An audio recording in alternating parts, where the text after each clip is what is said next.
I think the board wanted to give it as much consideration as the subject deserved, really. Dismissing a coach is never easy.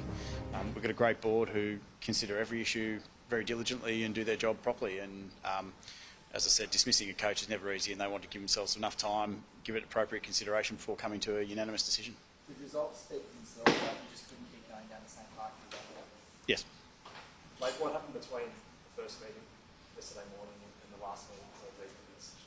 Yeah, I think Jason had presented the board with some information in the morning, and the board wanted to give that some consideration. It was a fairly extensive document, and in fairness to Jason, they wanted to give that some consideration. Our chairman's in London at the moment for business, so unfortunately we probably would have reconvened a bit earlier, but not many people making great decisions at 2 a.m, so he needed to have a sleep, and then we could reconvene later in the evening when he'd awoke.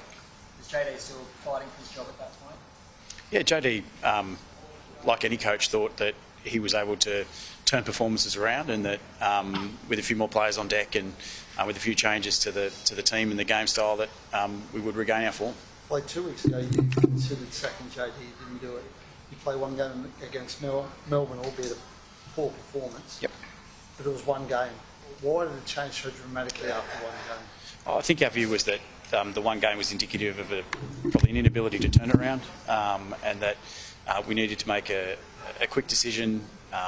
Unfortunately, we didn't think that Jason's coaching style would be able to get the change we needed or the improvement we needed, and given that we sit at 17th of the table and our for and against is 50 points worse than 16th, I think now was the time to make the change. Can you understand people looking at this and thinking this club's a bit of a rabble at the moment? Yeah, I think rabble might be a strong word, but I can understand.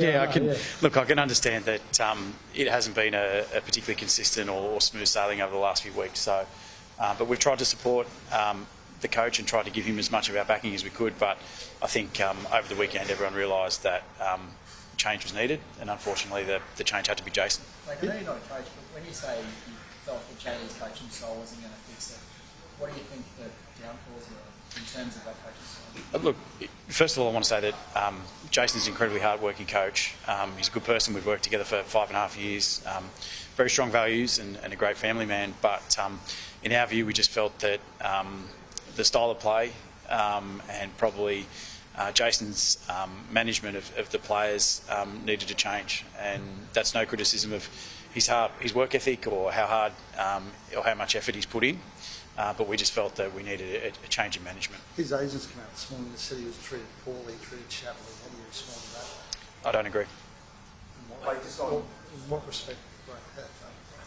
I think that Jason spent 3 years here as an assistant coach. Was appointed to succeed Wayne very early on in his tenure as an assistant. The club gave Jason every single opportunity to have success, and for half of that period here he did. But results over the last 12 months haven't been good enough for a club of our stature, and whilst it's no criticism of Jason how hard he works, the last 20 games sort of speak for themselves, and for his agent to say that he's been treated shabbily in the context of a year's worth of patience and support, I think is unfair, and I'm not sure that Jason would share that view. Like when you talk about the management of players, can you just clarify that? Are you referring to stuff last year about management of high-profile players? No, I'm talking about the whole of the squad and ensuring that every player in the squad can perform at their best on the NRL stage. Like Jason lost just No. so you were confident in all players to leave? Yep. Did you consult those? No. Have you spoken to the players this morning about this? No. Straight after this, I'm going in to speak to the players.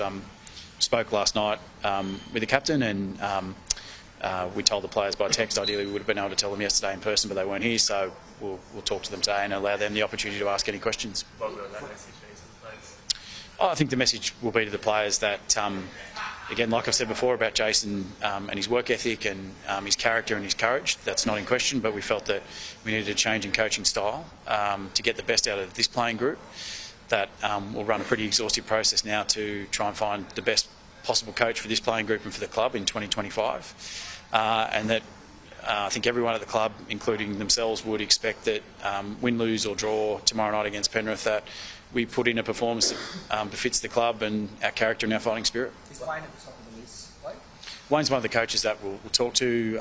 Wayne had great success here, left the club on very good terms, and we'll speak to Wayne, and if he's available and interested, certainly we'll progress that.